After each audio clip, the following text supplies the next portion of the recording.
अस्सलाम वालेकुम, very good evening to all of you. Dawn news पर इन फोकस के साथ मैं हूं नादिया नकी। पाकिस्तान मुस्लिम लीग नून के कायद मियां नवाज शरीफ ने एक बार फिर उस एहतसाब का जिक्र कर दिया है जिस पर उन पर बड़ी तनकीद होती है। यानी जब वो मुल्क वापस आए तो हर शख्स ये कहता है कि इन्होंने अपना वो जो बयानिया था उसको कहीं दूर फेंक दिया या उसे दफन कर दिया। लेकिन आज मियां नवाज शरीफ को उस बयानिए की याद भी आ गई और उन्होंने कहा कि हम हुकूमत नहीं, हमारा मुतालबा है कि दूध का दूध और पानी का पानी किया जाए। आज अपने पार्लिमानी पार्टी जो पार्लिमानी इजलास है, जो पार्लिमानी बोर्ड तश्कील दिया गया है, यानी जो टिकट्स की तकसीम के लिए आने वाले इलेक्शंस के लिए, उससे वो खिताब कर रहे थे। तमाम बातें उन्होंने याद की हैं और साथ ही उन्होंने ये भी कहा है कि जो 190 मिलियन पाउंड का केस है वो तारीख का सबसे बड़ा स्कैम उन्होंने उसको कहा है। और साथ में उन्होंने कहा है कि ये पूछा जाए कि ये 60 अरब जो चले गए या काबीना में जिस तरह से एक बंद लिफाफे से इसे अप्रूव कराया गया, आखिर उसकी वजह से महंगाई हुई। बहुत से सारे उन्होंने जिक्र किए अपने साथ, अपनी जमात में होने वाले लोगों के साथ जो कुछ भी हुआ उन्होंने कहा बताया जाए कि ऐसा क्यों किया गया। अब यूँ लगता है कि शायद मियां नवाज शरीफ साहब के ऊपर प्रेशर बिल्डअप हो रहा है जैसे जैसे इलेक्शन करीब आ रहे हैं।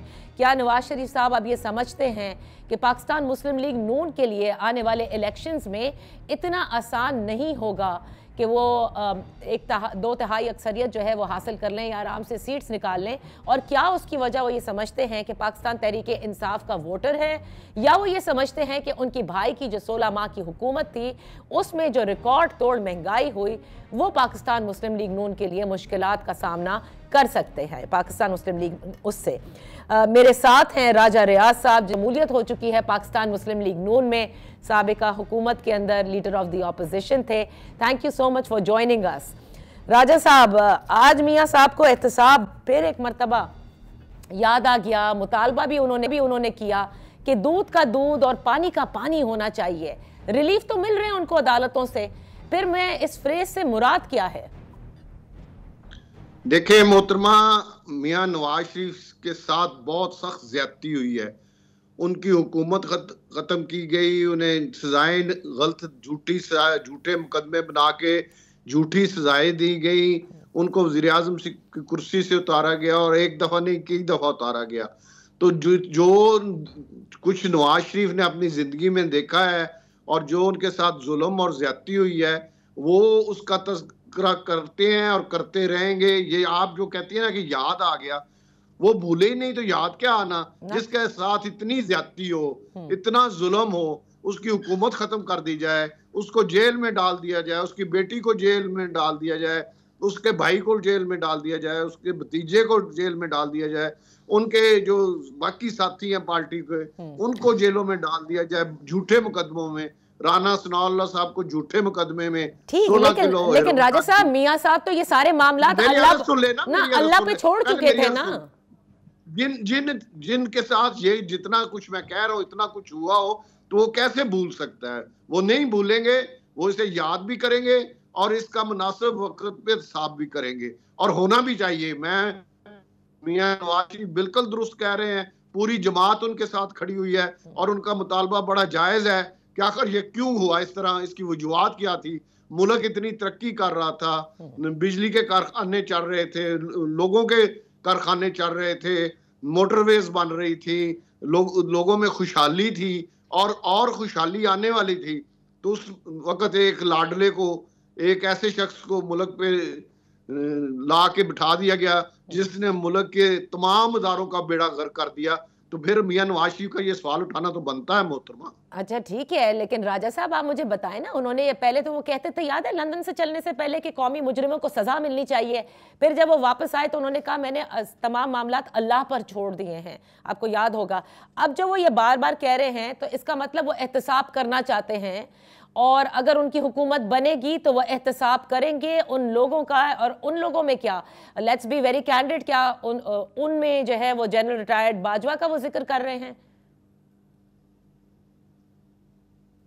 देखिए ये तो उन्हें मुनासिब पता है कि कौन कौन लोग इसमें हैं, वो सारी अंदर की हकीकत जानते हैं और उनको पता है कि कौन लोगों ने मेरे साथ ये किया है। वो उनके खिलाफ बात कर रहे हैं और जब मुनासिब वक्त आएगा वो बात करने से इंशाल्लाह बाज नहीं आएंगे। उनके साथ जुल्म हुआ है, उनके साथ ज्यादती हुई है, उनकी बेटी को उनके साथ जेल में रखा गया। तो वो मुनासिब वक्त पे जो भी किरदार हैं, मुझे नहीं पता, मैं किसी का नाम नहीं ले सकता, लेकिन जो भी किरदार हैं वो उनका साफ जरूर करेंगे और होना भी चाहिए। राजा साहब, आपने बहुत अरसा पहले मुझे कहा था कि बड़ों ने फैसला किया कि फरवरी में इलेक्शन होंगे। आपकी बात बिल्कुल सही साबित हो रही है। तो ऐसा हो नहीं सकता कि आप उन किरदारों से जो है आशना ना हो। आपको भी इल्म है, बस ये कि आप नाम नहीं ले रहे। ये बताएं राजा साहब कि नवाज शरीफ साहब ने आज जिक्र 190 मिलियन पाउंड केस का भी किया और उन्होंने कहा कि तारीख का सबसे बड़ा अगर कोई केस है तो वो ये है। और उन्होंने कहा कि जिस तरह से काबीना के अंदर बंद लिफाफे में एक अप्रूवल भी ली गई, तो मैं ये जानना चाहती हूँ कि उस ज़ाहिर के वो जो लिफाफा था वो लोगों के सामने क्यों नहीं लेकर आए शहबाज शरीफ साहब, ताकि सब कुछ पता होता ना कि आखिर उस बंद लिफाफे में क्या था जिसकी अप्रूवल ली गई थी, वो कौन सा ऐसा? सबको पता है, आपको नहीं पता कि उसमें ये 190 मिलियन पाउंड का जो आजम खान जो इनका सेक्रेटरी था और शहजाद अकबर ने ये सारा फ्रॉड किया था और कबीना को नहीं, ये वायद जो इमरान खान वजीर आजम था तो उसकी कबीना के लोगों ने इस पे आवाज उस दिन बाहर आके आवाज उठानी शुरू कर दी थी। इवन ये कि 2-3 वजीरों ने मीडिया में कह दिया था किस तरह लफाफा लहराया गया और मंजूरी ली गई है।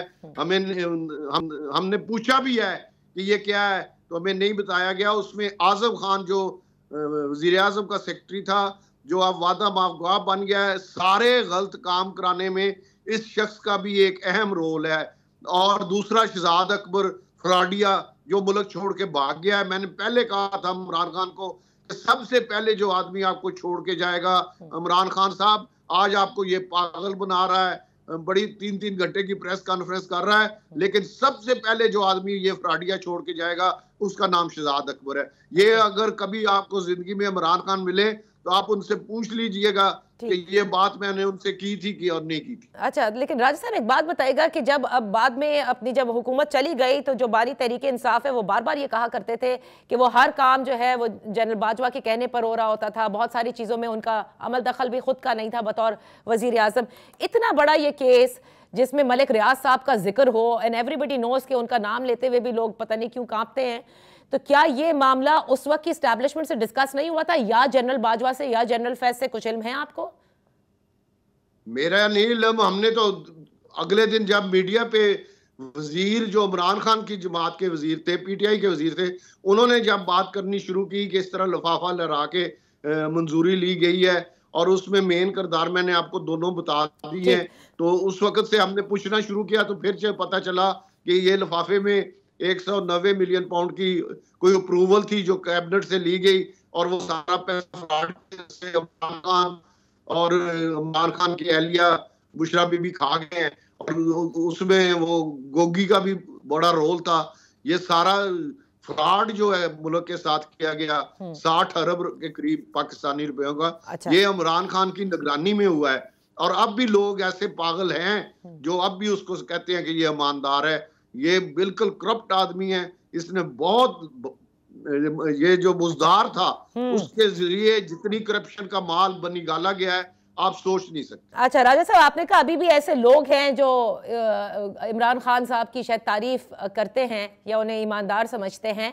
आप क्योंकि हल्के की सियासत करते हैं और बड़े सीजन पॉलिटिशियन हैं, ग्राउंड रियलिटी क्या है? क्या इन तमाम केसेस और बहुत सारी चीज़ें जो सामने लाई जा रही हैं उससे क्या तहरीक इंसाफ के वोटर में कोई फ़र्क पड़ा है या उनकी मकबूलियत में कोई कमी आई है?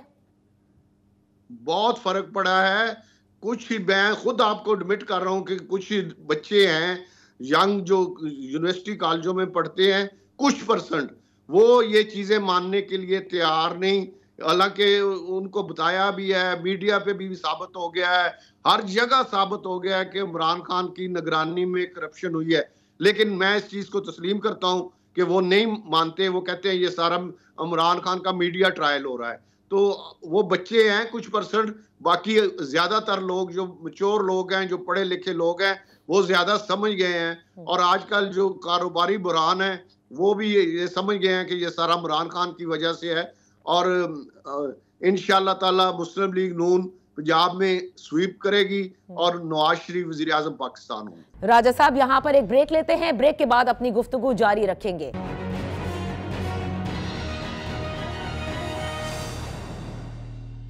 Welcome back. इन फोकस है राजा रियाज साहब, पाकिस्तान मुस्लिम लीग नून के रहनुमा, साबिक लीडर ऑफ द ऑपोजिशन। राजा साहब, आपने जिक्र किया उन बच्चों का कि अभी भी कुछ बच्चे हैं जो तहरीक इंसाफ के बानी को पसंद करते हैं, लेकिन 63% वोटर्स तो है यूथ के ऊपर मबनी। तो क्या पाकिस्तान मुस्लिम लीग नून के लिए ये चैलेंज नहीं है? एक ये कि पाकिस्तान तहरीक इंसाफ का वोटर अगर यूथ उनके साथ है, और दूसरा ये कि जो रिकॉर्ड तोड़ महंगाई उनके भाई की हुकूमत में हुई। मैंने ये नहीं कहा कि यूथ सारी उनके साथ है, मैं कह रहा हूं कि कुछ परसेंट बच्चे जो हैं, 63% नहीं 5-10% बच्चे हैं जो कहते हैं कि ईमानदार के इमरान के खिलाफ झूठा प्रोपेगेंडा हो रहा है। बाकी जब तक आपने महंगाई की बात की है तो इसको साथ ये भी याद रखें कि इमरान खान की वजह से मुल्क डिफॉल्ट होने जा रहा था। ये मैं आपको बिल्कुल अंदर की बात बता रहा हूँ कि मुल्क डिफॉल्ट होने जा रहा था। शहबाज शरीफ साहब को, मियां नवाज शरीफ के भाई को ये बहुत बड़ा क्रेडिट जाता है कि उन्होंने मुल्क को डिफॉल्ट होने से बचाया, और आज मुल्क में जो बेहतरी आ रही है, चीजें बेहतरी की तरफ चल पड़ी हैं, इसका सारा क्रेडिट मियां शहबाज शरीफ को जाता है। अच्छा। अगर इमरान खान रहता तो आज मुल्क डिफॉल्ट हो चुका होना था, यहाँ पे खाना जंगी होनी थी, 800 रुपए का लीटर होना था, खुराक खाने को मिलनी नहीं थी, और लोगों ने खुराक के लिए एक दूसरे के घरों पे हमले करने थे। ये हालात होने थे पाकिस्तान के। तो अल्लाह का शुक्र करें, पूरी कौम अल्लाह का शुक्र अदा करे कि हम डिफॉल्ट होने से बच गए, और आज हम बेहतरी की तरफ हमने सफर अपना शुरू कर दिया। तो राजा साहब, आप ये कह रहे हैं कि पंजाब में किसी किस्म का कोई चैलेंज नहीं है, कोई ना पार्टी है जो चैलेंज कर सकती है पीएमएलएन को, क्लीन स्वीप करेगी वो पंजाब? देखिए, मैं अभी हल्के से आ रहा हूँ, फैसलाबाद और पंजाब के अंदर ना जमात इस्लामी अभी तक बाहर निकली है, ना मौलाना फजल रहमान की जमात बाहर निकली है, ना पीपल्स पार्टी अभी तक बाहर नहीं निकली, ना पीटीआई बाहर नहीं निकली। वन साइडेड कैंपेन सिर्फ नून लीग के उम्मीदवार कर रहे हैं, और इसका फायदा उन्हें पहुंचेगा। इलेक्शन सर पे आ गया है, अभी तक उन्होंने अपना होमवर्क शुरू नहीं किया। उनको 15-20 दिन सारे कैंपेन में मिलने हैं। इस हालात में वो पूरा हल्का कवर नहीं कर सकेंगे। हम अल्लाह का शुक्र है अब अपना पूरा हल्का कवर कर चुके हैं। अच्छा। तो जो उन्हें अपने नए कैंडिडेट होने हैं, पुराने कैंडिडेट नहीं होने। उन्हें अपने हल्के में पहुंचने के लिए ये 150 से 200 देहात का हल्का होता है एमएनए का, और 400 इसमें पोलिंग स्टेशन होते हैं। तो वो कवर करने के लिए 15-20 दिन बहुत थोड़ा टाइम है। इसके लिए उन्होंने होमवर्क बाकी सियासी जमातों ने मुनासिब नहीं किया। इस वजह से इंशाल्लाह मुस्लिम लीग नून पंजाब में स्वीप करेगी। तो राजा साहब, इस्तेहकाम पाकिस्तान पार्टी का तो आपने जिक्र ही नहीं किया, उस प्रोजेक्ट का क्या होगा? उनके तो कल काफी आदमी आपने देखा नहीं है, वो शहबाज शरीफ साहब को मिलके नून लीग में शामिल हो गए हैं, और उनके लिए मुश्किलात और बढ़ती जा रही हैं। तो ऐसा कैसे हो सकता है? एक पार्टी बनती है और अब सब जानते हैं कि किस तरह से बनाई जाती है, माजी में भी ऐसी पार्टियां बनी हैं। तो जहांगीर तरीन साहब आपके दोस्त रह चुके हैं, आपको लगता है कि इस पार्टी में किसी किस्म की कोई अंडरस्टैंडिंग नहीं है कि कितनी सीट्स कम से कम इनको देनी है? कल के बाद मुझे परेशानी बढ़ी है, जो उनके काफी अच्छे कैंडिडेट थे वो इस्तेकाम पार्टी को छोड़ के मुस्लिम लीग नून में शामिल हो गए हैं। इससे जो पहले तो मैं समझ रहा था कि इन्हें कुछ ना कुछ सीटें मिलेंगी। आज आपने देखा है कि जहांगीर तरीन साहब और ओन चौधरी साहब मियां शहबाज शरीफ साहब को मिले हैं, तो इससे मुझे लग रहा है कि कुछ चीजें इस्तेकाम पार्टी के हक में नहीं जा रही। तो यानी कि किसी किस्म की कोई, क्योंकि पहले भी ये बड़ा जिक्र किया है कि अभी राना सना साहब ने भी कहा था गुज़िश्ता रोज के एक सीट के ऊपर 13 उम्मीदवार हैं जो चाहते हैं कि पार्टी टिकट मिले, लेकिन पार्टी टिकट के हवाले से भी ये बातें आ रही हैं कि बड़े झगड़े फसाद भी सामने आए हैं कि ज्यादातर लोग चाहते हैं कि उनके भाई, उनके भतीजे, उनके बेटों को टिकट जो है वो दिया जाए। देखिए जी, ये तो बोर्ड बैठा हुआ है, इस तरह की चीजें का जायजा लेने के लिए बैठा हुआ है। मियां नवाज शरीफ साहब खुद सदारत कर रहे हैं, मियां शहबाज शरीफ साहब खुद बैठे हुए हैं। तो इन चीजों को तो हल करना पड़ेगा लोगों को। मुस्लिम लीग नून की अगर वफाक में हुकूमत बने, पंजाब में हुकूमत बने, सेनेट का इलेक्शन आ रहा है, तो बहुत से लोग एडजस्ट हो सकते हैं। ये कोई परेशानी वाला इशू नहीं। अच्छा। लेकिन पार्टी की सीनियर लीडरशिप बड़े तहम्मुल के साथ सबको डील कर रही है, और इंशाल्लाह ताला ये जो घर के अंदर के इशू हैं इंशाल्लाह ये हल हो जाएंगे। राजा साहब, आखिर में ये भी बता दीजिए, किस किस्म की जमहूरियत आप देख रहे हैं? क्या कंट्रोल जमहूरियत होगी उसी तरह की जैसे इमरान खान साहब के ज़माने में थी और सब कहा करते थे? नहीं, मेरा नहीं ख्याल मियां नवाज शरीफ को फ्री हैंड मिलेगा, और सिंगल मेजॉरिटी तो मियां मुस्लिम लीग नून अपनी हासिल कर लेगी, लेकिन 2 तिहाई के लिए कुछ जमातों को साथ अलायंस बनेगा। और मियां नवाज शरीफ मेरे ख्याल में जिस तरह नजर आ रहा है कि पूरे अच्छे तरीके से पूरी अपनी परफॉर्मेंस अदा करने में कामयाब होंगे बतौर वजीर आज़म। बहुत बहुत शुक्रिया राजा रियाज साहब for being with us on in focus. कहते कि नवाज शरीफ एहतसाब जरूर करेंगे और होना भी चाहिए है। यहाँ पर एक छोटी सी ब्रेक के बाद जब वापस हाजिर होंगे, हमारे साथ होंगे मुत्तहदा कौमी मूवमेंट के सीनियर डिप्टी कन्वीनर मुस्तफ़ा कमाल साहब। आप जानते हैं कि सिंध में भी पाकिस्तान मुस्लिम लीग नून के साथ मिलकर और दीगर जमातों के साथ मिलकर पाकिस्तान पीपल्स पार्टी को टफ टाइम देने के लिए एक इत्तेहाद बनाया जा रहा है। क्या यह मजबूत साबित होगा? Right after this one.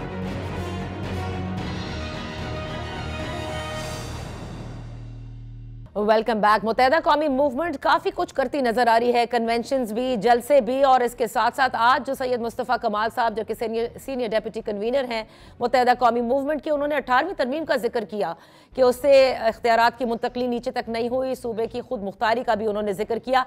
ज़रा उन्हीं से जान लेते हैं कि वैसे ही Pakistan peoples party 18th amendment के हवाले से बड़ी बातें कर रही है कि शायद इसको कोई छेड़ने की बात हो रही है। Thank you so much for joining us in focus हैं सैयद मुस्तफ़ा कमाल साहब। कमाल साहब, ये 18वीं तरमीम का बार बार जिक्र होता है, पीपल्स पार्टी भी कहती है कि नून लीग का भी ये प्लान है, आप लोग भी एक नई मैं कहूँगी एडजस्टमेंट की बात कर रहे हैं जो नून लीग के हवाले से कि उनको आप लोगों ने पेश भी की है। ज़रा उस पर रोशनी डालिएगा कि क्या 18वीं तरमीम को कुछ इसमें रद्दोबदल करने की बात हो रही है? 18वीं तरमीम में तो रद्दोबदल जो है वो अब तो 22वीं 23वीं तरमीम आ गई है, तो रद्दोबदल कोई कुरानी सहीफ़ा तो है नहीं। 18वीं तरमीम में सूबाई खुद मुख्तारी की बात हुई थी, और सूबाई खुद मुख्तारी का मतलब यह था कि भाई तमाम सूबे के ऑर्गन्स जो हैं वो उनको इख्तियारात और वसाइल नीचे तक ट्रांसफर, सूबे, डिस्ट्रिक्ट, शहर, टाउन, तालुका, यूनियन काउंसिल। 18वीं तरमीम पीपल्स पार्टी ने उसको जो है वो अपनी जागीर बना ली और सारा इख्तियार और वसाइल और पैसा वजीर आला हाउस पे लाकर पार्क कर लिया। नीचे से भी इख्तियारात दे लिए, ऊपर से भी इख्तियारात दे लिए। तो इस 18वीं तरमीम में सूबाई खुद मुख्तारी के नाम पर जो इख्तियारात और वसाइल लिए गए हैं, इससे आज शहर इस काबिल हो गया कि शहर में गटर में बच्चे गिर रहे हैं और ढक्कन नहीं है। 15 सालों से पीपल्स पार्टी की हुक्मरानी है। तो साबित ये हुआ कि सूबाई खुद मुख्तारी सूबे मजबूत करके वफाक और पाकिस्तान मजबूत नहीं हुआ। तो MQM पाकिस्तान 3 आईनी तरामीम की बात करी, जिसमें इस 18वीं तरमीम को मजीद ट्रिकल डाउन, ये जो इख्तियारात और वसाइल वजीर आला को खुद से दे देने चाहिए थे, उसने नहीं दिए, उसका सोल्यूशन दे रही है पूरे पाकिस्तान के लिए कि इस 18वीं तरमीम को बचाना है, हमने चलाना है, और उसका ट्रिकल डाउन इफेक्ट आना चाहिए कि हमें ज़िलों को खुद मुख्तार करना है। सूबे खुद मुख्तार और मुल्क खुद मुख्तार खुद ब खुद हो जाएंगे अगर ज़िले, टाउन, यूनियन काउंसिल खुद मुख्तार होंगे। तो हम 3 आईनी तरामीम की बात कर रहे हैं। वजीर आज़म वजीर आला की तरह हम डिपार्टमेंट्स आइन में लिखवाना चाहते हैं, महकमे लोकल गवर्नमेंट के, जहाँ से NFC अवार्ड मिल रहा है वहीं से तमाम पूरे पाकिस्तान के डिस्ट्रिक्ट्स को जो है उसकी फंडिंग हम वहीं से मिल जाए NFC अवार्ड के साथ साथ। और तीसरी बात हम ये लिखवाना चाहते हैं कि जब तक मुल्क में इलेक्टेड लोकल गवर्नमेंट ना हो, जब तक मुल्क में आप जो है वो MPs और MNS के इलेक्शन पहले कराने से पहले आप लोकल गवर्नमेंट के इलेक्शन कराएं। ये 3 बातें हम आइन में लिखवाना चाहते हैं। अच्छा, तो लेकिन इसके लिए कमाल साहब जाहिर है 2 तिहाई अक्सरियत चाहिए होती है किसी भी हुकूमत को, या फिर वो कंसेंसस बिल्ड करना होता है जैसे पीपल्स पार्टी ने 18वीं तरमीम के लिए किया था। यहाँ पे तो माजरत के साथ जिस तरह से बात हो रही है उससे तो पीपल्स पार्टी और नाराज होगी। नहीं, हम क्या बात कर रहे हैं? जब आपने कहा कि सूबाई खुद मुख्तारी का आपने कहा ना कि देखिए क्या फायदा हुआ, ठीक है, आप अपनी जगह बिल्कुल आपका हक है कि आप एतराजात उठा सकते हैं, लेकिन तमाम जमातों को ऑन बोर्ड लेकर ही तो आइन के अंदर कोई चैप्टर्स अगर लोकल गवर्नमेंट के भी शामिल करने हो या कोई तरामीम करनी हो, you got to have everyone on board. नहीं तो हम और क्या कर रहे हैं? अगर आप हमें मॉनिटर कर रही हैं या आप हमसे सवाल पूछ रही हैं तो आप हम पर थोड़ा सा रिसर्च करिए। तो हमने अभी कॉन्फ्रेंस की है ना, जिसमें सारी पार्टीज को बुलाया, सारी पार्टीज के लोग आए, पाकिस्तान के 3 उसके अंदर जो है वो एक्स गवर्नर्स आए, उसके बाद जो है पाकिस्तान के फाइनेंस मिनिस्टर आए, पाकिस्तान के जो है वो एक्स जो है वो FBR के चेयरमैन आए, पाकिस्तान के सहाफ़ी बरादरी के बड़े बड़े नाम आए, पाकिस्तान की ब्यूरोक्रेसी के बड़े बड़े लोग आए। हम और क्या कर रहे हैं? यही तो कर रहे हैं। सारे पाकिस्तान में जाकर हम अभी लोगों के पास जा रहे हैं, तमाम शहरों में जाकर प्रेस कॉन्फ्रेंस कर रहे हैं। हम कुछ छुपाकर तो डॉक्यूमेंट नहीं कर रहे भाई। ये किसी को नाराज़ होने की ज़रूरत नहीं है, और नाराज़ वही होगा जिसको पाकिस्तान के लोगों को इख्तियार और वसाइल नहीं देने, जिसको पाकिस्तान के लोगों की दहलीज पर 2 स्टेप पर इख्तियारात और वसाइल लेकर आने हैं, वो बिल्कुल नाराज़ नहीं होगा, वो खुश होगा। मैं सिंध के हवाले से कहना चाहता हूँ कि अगर किसी को सूबे के नारे को रोकना है, सूबे के नारे से जिसको जो है वो परेशानी या तकलीफ या नाराज़ होता है, उसको हमारे कॉन्स्टिट्यूशनल अमेंडमेंट के साथ आकर खड़ा हो जाना चाहिए। ये सूबे के रास्ते में नए सूबे की आवाज़ हमेशा हमेशा के लिए ख़त्म हो जाएगी। ये इख्तियारात और वसाइल दे देंगे। अगर ये आपने नहीं किया, ये आब हयात है जो MQM पेश कर रही है, अगर आपने ये नहीं पिया ये इस आब हयात को, तो अब पाकिस्तान न चल रहा है न आगे चल सकता है। ठीक है, इस निज़ाम के तहत 10 सालों में आपने सिंध को पूरे पाकिस्तान में डिसएनफ्रेंचाइजमेंट पैदा कर दी है। लोग बंदूक लेकर जो है वो पहाड़ों पे चले गए, तरह तरह के नारे लग रहे हैं। MQM ने सारे पाकिस्तान का सोल्यूशन पेश कर दिया, क्योंकि कराची की बात नहीं है, सिंध की बात नहीं है, सारे पाकिस्तान की बात है। ये लाड़काना की भी बात है, लाहौर की भी बात है। अच्छा, मुझे ये बताइएगा कमाल साहब, आपने आज जिक्र भी किया कि मुत्तहिदा कौमी मूवमेंट 22 नशिस्तों से में हिस्सा लेगी, राइट? और उसमें फिर आपने जिक्र भी किया, तो पाकिस्तान नहीं, ऐसी बात नहीं है। 22 नशिस्तें तो कराची की, वो गुफ्तगू में एक जुमला आया कि भाई कराची की कितनी नशिस्तें हैं, तो बताया गया कि भाई 22 नशिस्तें हैं। अब हम तो हर नशिस्त पे कराची के लोग खड़े कर रहे हैं। हम तो पंजाब से भी लोग, कुछ हमारे लोग खड़े होंगे, बलूचिस्तान से खड़े होंगे, अंदरूनी सिंध से खड़े होंगे, हैदराबाद से खड़े होंगे। तो नहीं, 22 नशिस्तों से MQM हिस्सा नहीं ले रही, MQM इससे ज्यादा नशिस्तों से हिस्सा ले रही। अच्छा, तो अब वो तमाम तर शिकायतें तो दूर हो गई ना मुत्तहिदा कौमी मूवमेंट की, कि पहले दीवार से लगाया जा रहा था, वो लेवल प्लेइंग फील्ड भी नहीं थी। अब तो आप लोगों के दफातर भी खुल रहे हैं। तो जिस तरह से नवाज शरीफ साहब के लिए सब चीजें अच्छी हैं, वैसे अब आप लोगों के लिए भी अच्छी हैं।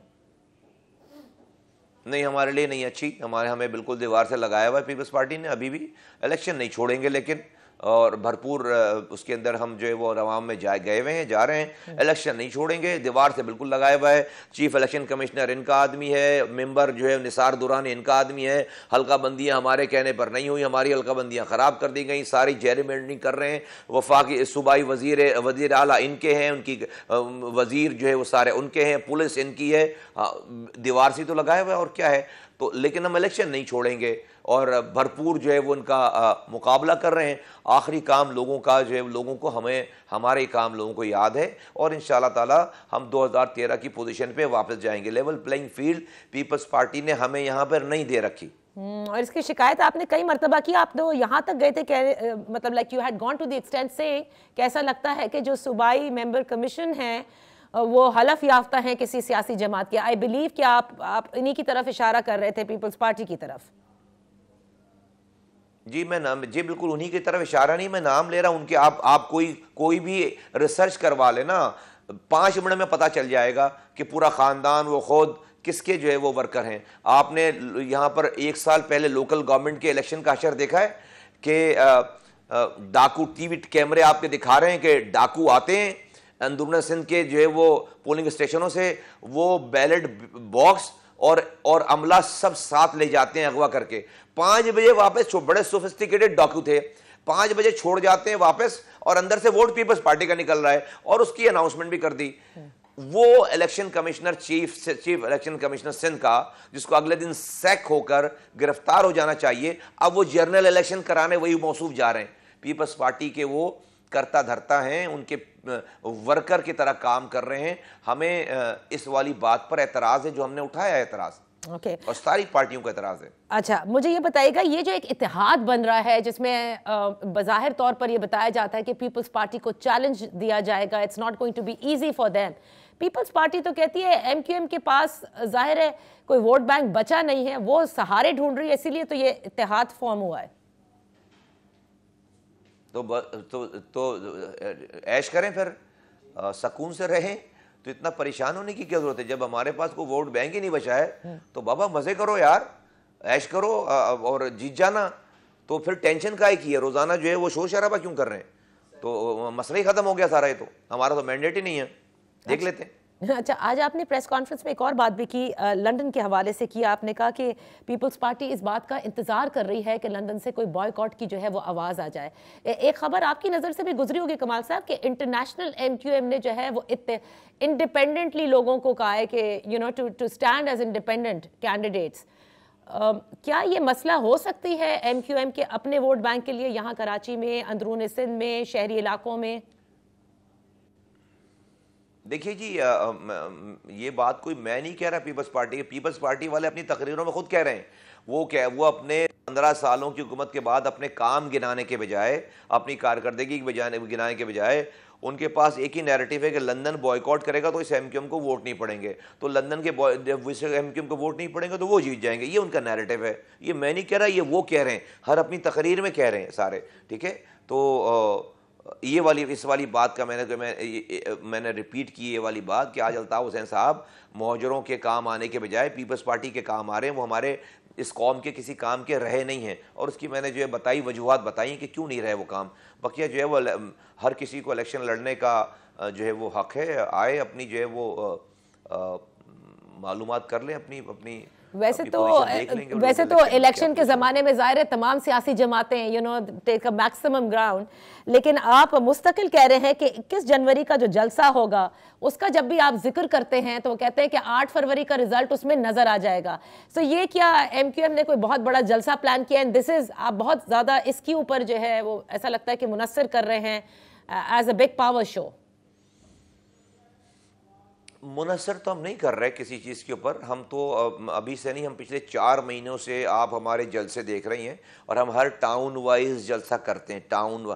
और वो एक कराची में हमारे पास 29 टाउन हैं, 29 टाउन हैं हमारे पास, और एक टाउन के लोगों को हम बुलाते हैं, वहीं पर जलसा करते हैं, जो कि इतना बड़ा होता है कि जो कि पूरी कराची के जलसे के जैसा होता है, और हम दूसरे टाउन्स के लोगों को वहाँ पर नहीं बुलाते। इस तरह हमने हर टाउन पे लियाकताबाद, मलीर, औरंगी, कोरंगी, इस तरह हम करते चले जा रहे हैं जलसे।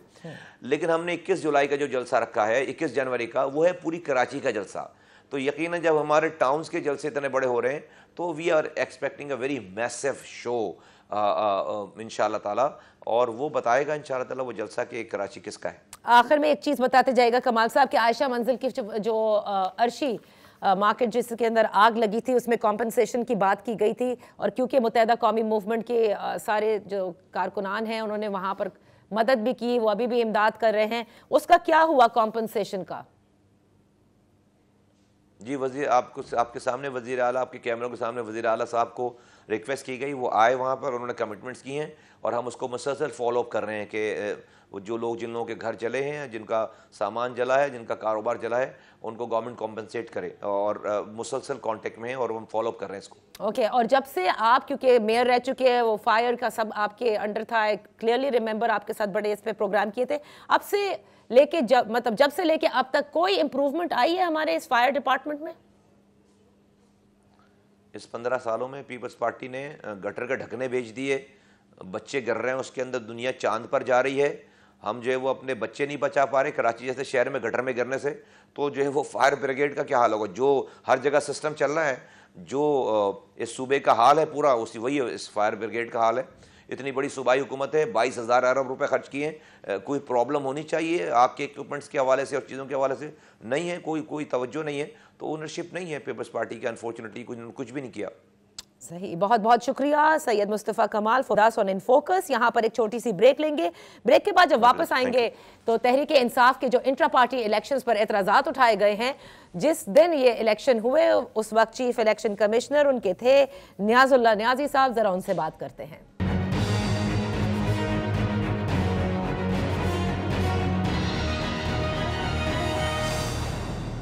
बैक तहरीक इंसाफ के इंट्रा पार्टी इलेक्शंस पर जो एतराज़ात उठाए गए थे मुख्तलिफ लोगों की जानिब से, खुसूसन अकबर एस बाबर की जानिब भी, यानी वो तमाम दरख्वास्तों को आज एक साथ यकजा करके इलेक्शन कमीशन ऑफ पाकिस्तान पे इनिशियल समाअत हुई, जिसके बाद तहरीक इंसाफ को नोटिस जारी किए गए हैं। अब ये भी आपको बताते चलें कि इन दरख्वास्त गुजारों ने जो एतराज़ात उठाए और कई दिन से उठा रहे हैं, उसमें बहुत सारे उनके एतराज़ात हैं। वोटर्स लिस्ट नहीं थे, इंतखाबी शेड्यूल नहीं था, और वो ये कहते हैं कि ये शफाफ इंतखाबात नहीं हुए।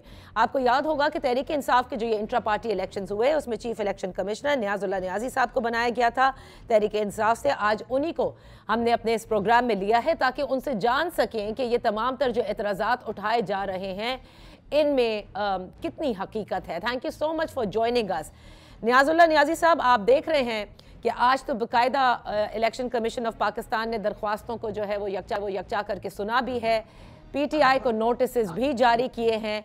सवाल तो उठ रहे हैं कि तहरीक इंसाफ ने, ठीक है 20 दिन आपको दिए गए थे, लेकिन उन 20 दिनों में इलेक्शन एक्ट 2017 और कॉन्स्टिट्यूशन जो तहरीक इंसाफ का है, क्या उस पर अमल किया गया था इन इलेक्शंस में? जी, बिस्मिल्लाहिर्रहमानिर्रहीम। बिल्कुल, जो हमारा इलेक्शन हुआ है, ये इंटर पार्टी इलेक्शन, जिसके लिए हमने 2 तारीख को फाइनल इलेक्शन का रिजल्ट आया, बिल्कुल हमारा कॉन्स्टिट्यूशन जो है 2019 का और हमारे रूल्स हैं 2020 के अंडर द कॉन्स्टिट्यूशन पीटीआई, उसके मुताबिक पूरा प्रोसीजर अडॉप्ट करके मैंने इलेक्शन करवाया। उसके मुताबिक शेड्यूल दिया। शेड्यूल में हमने 29 नवंबर को हमने नॉमिनेशन पेपर इनवाइट किए। उसके बाद नेक्स्ट डे यकम को हमने नॉमिनेशन पेपर की पूरी स्क्रूटनी की और उसके एक पैनल आया, उसकी एक्सेप्टेंस हुई और उसके मुताबिक, रूल्स के मुताबिक, अगर मेरे रिटर्निंग ऑफिसर उस रिजल्ट को डिक्लेयर करते हैं तो रेजोल्यूशन की शक्ल में मैंने जो केपीके में हमारा प्रीमिसेस था इलेक्शन का, उसके ऊपर मैंने अनाउंस किए। बाकायदा हमने कॉन्स्टिट्यूशन और रूल्स को अडॉप्ट करते हुए इलेक्शन करवाए और इससे पहले भी मैंने 2009 और 2012 में इंट्रा पार्टी इलेक्शन करवाए। ठीक। अब जहां पे 1 पैनल होता है, और अगला क्वेश्चन जो आपका है कि जो इतराजात उठ रहे हैं जी, अब इतराजात जो उठे हैं जी, वो देखिए नियाज़ी साहब, जो मैं बिल्कुल आप जवाब दीजिएगा। देखिए पहले एतराज़ात, ताकि लोगों को भी पता चल जाए ना कि एतराज़ात हैं क्या। एतराज़ात में कहते हैं कि जी इंतखाबी शेड्यूल जो है वो नहीं दिया गया, वोटर्स की फहरिस्तें जारी नहीं की गई, इंतखाबात से मुतालिक पीटीआई मरकजी सेक्रेटेरिएट में कोई सरगर्मी नहीं हुई। और ये तो आप जानते होंगे कि अकबर एस बाबर और अपने लोगों के साथ वहाँ गए थे। उन्होंने कहा, और वो इसी प्रोग्राम में उन्होंने शिरकत भी की थी उसी दिन जिस दिन आपकी इंट्रा पार्टी इलेक्शन होने थे, कि ये सब फ्रॉड है या किसी को कुछ पता ही नहीं है, वोटर लिस्ट नहीं है। वो खुद भी पार्टिसिपेट करना चाह रहे थे, लेकिन वो कहां से कागजात नामजदगी हासिल करें, तो कह रहे थे इट्स एन आई वॉश, और इसीलिए उन्होंने रुख किया है इलेक्शन कमीशन का। मैं आपको इसका जवाब इस तरह दे देता हूं, आगे पूरा तफसील भी बता देता हूं कि आज इलेक्शन कमीशन ने ड्यूरिंग प्रोसीडिंग 2 क्वेश्चन पूछे कि क्या आपको ये इतराज था तो आपके पास एक एप्लीकेशन, आपने इलेक्शन कमिश्नर को कोई रिटर्न एप्लीकेशन दी? तो उन्होंने कहा जी नहीं, रिटर्न एप्लीकेशन कोई नहीं दी। और यही मैंने मीडिया पे बार बार कहा कि अगर बाबर एस अकबर यहाँ आता है, कहता है कि मैं वहां 5 बजे गया, जो कि 3 बजे टाइम गुजर गया, तो उसका काम था कि मुझे, मेरा सेल नंबर भी है, आज आपने मुझे अप्रोच किया ना, कहीं मुझे फोन कर देता, कोई मुझे ईमेल करता, मुझे रिटर्न देता, तो आई स्टेट एट बार के मैं उसके एप्लीकेशन को एड्रेस करता और उस पर फैसला करता। जी इलेक्शन कमीशन ने पूछा। दूसरा उन्होंने बताया कि आप मेंबर कहते हैं, आपके पास कोई मेंबरशिप सर्टिफिकेट है? हमारा जो कॉन्स्टिट्यूशन है उसमें है वेरीफाइड वोटर मेंबर का लफ्ज। अगर कोई वेरीफाइड वोटर मेंबर नहीं है तो वो वोट नहीं डाल सकता। वो कहे कि मैं, चाहे कोई भी फाउंडर मेंबर कहे, लेकिन हर साल का वोटर जो वेरीफाइड वोटर मेंबर होता है वो वेरीफाइड वोटर मेंबर ही वोट डाल सकता है। तो ये दोनों क्वेश्चन इंशाल्लाह हम 12 तारीख को पेश होंगे।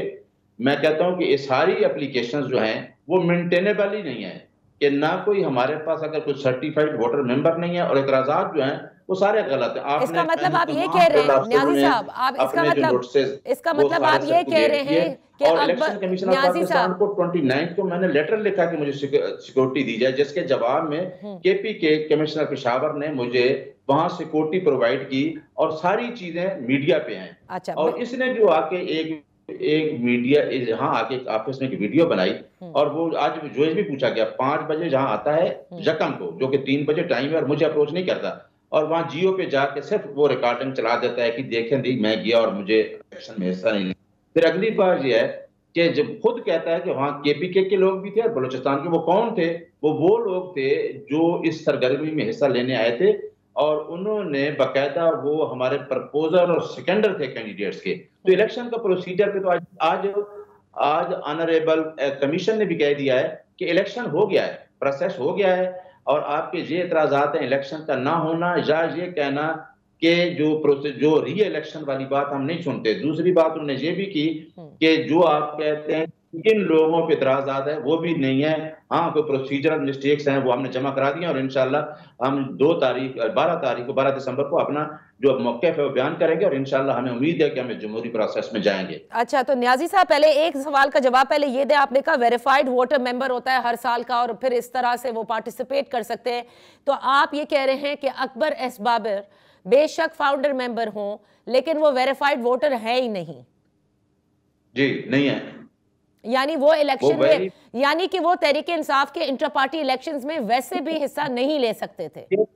देखो उसका कहना है ना, अदरवाइज जो हमारे फार्मर जनरल सेक्रेटरी थे डॉक्टर आरिफ अलवी साहब, उन्होंने एक नोटिस दे के क्या पॉलिसीज के अगेंस्ट है, आप तो देखो उनके केसेस भी चल रहे हैं, उनको उनकी मेंबरशिप मंसूख की। लेकिन इससे आगे जाके मैं बता रहा हूं कि वो बंदा वोट डाल सकता है हमारे कॉन्स्टिट्यूशन के मुताबिक जो कि हमारी पार्टी में वेरीफाइड वोटर मेंबर होगा। एक मैं आपको एग्जांपल देता हूं कि मैं वकील हूं, अगर मैं बार में 1 साल ड्यूज जमा नहीं कराता, मैं मेंबर तो हूं लेकिन मैं वोटर लिस्ट में अपना वोट कास्ट नहीं कर सकता क्योंकि मेरा वोट वहां ड्यूज मैंने क्लियर नहीं किया और मैं उसका वोटर मेंबर नहीं रहा, मैं बार का प्रेसिडेंट। अच्छा, एक चीज मुझे बताएं कि इलेक्शन कमीशन ऑफ पाकिस्तान की जानिब से कोई मॉनिटरिंग कमिश्नर थे वहां पर to monitor all this process? नहीं, वो तो देखे ना, इलेक्शन कमीशन एक्ट का जो सेक्शन है 208 और 209 डील करता है इंटर पार्टी इलेक्शन को, और जब इंटर पार्टी इलेक्शन हो जाते हैं तो 158 रूल्स है 2017 का इलेक्शन एक्ट का जो रूल्स है उसके अंडर वो करता है डील कि आपने सर्टिफिकेट पार्टी हेड ने जारी करना है और उसके ऊपर इलेक्शन कमीशन नोटिफाई कर देगा, सिर्फ ये होता है। अच्छा। बाकी उनका इंटर पार्टी इलेक्शन, हाँ लोग ये कह रहे हैं वैसे इंटर पार्टी इलेक्शन जो पार्टियों में होते हैं उसको भी इलेक्शन कमीशन ही करे। ये आज 2-3 दिन पहले ये बहस होती रही है, वो तो अगर उसकी मदाखलत होगी तो फिर है। और इसमें मैं थोड़ा सा आपको ये बता देता हूँ कि आप मीडिया में बैठे, आप दूसरी पार्टीज के इलेक्शन उठा के देख लें, 1 पेज के ऊपर जो मरियम औरंगजेब बहुत बोल रही थी, 1 पेज के ऊपर लिखा है नवाज शरीफ, शहबाज शरीफ, हमजा शरीफ, मरियम औरंगजेब, मरियम नवाज, और वो इलेक्शन कमीशन में जमा हो जाता है। और हमारी रिएक्शन देखे, आज भी मैं भी ऑफिस में बैठ रहा हूँ, हम हर क्वेरी का जवाब दे रहे हैं और ये रिक्वेस्ट कर रहे हैं कि मुल्क के अंदर एक जमहूरी पार्टी है जो कि वफाक की अलामत है, उसको पार्टी को जमहूरी प्रोसेस में हिस्सा लेने दें। अवाम चाहती है कि हम इस प्रोसेस का हिस्सा बने। तो यानी आप ये कह रहे हैं कि अभी भी ये बादल मंडला रहे हैं कि बल्ले का निशान लिया जा सकता है? हाँ देखिए, और क्या हो रहा है, 20 पहले पटिशन हुई 8/6 में, उसका फैसला महफूज इलेक्शन कमीशन ने 2 महीने रखा और फिर हमें 20 दिन दिए। तो वो एक गालिब का शेर है कि एक आग का दरिया है और डूब के जाना है।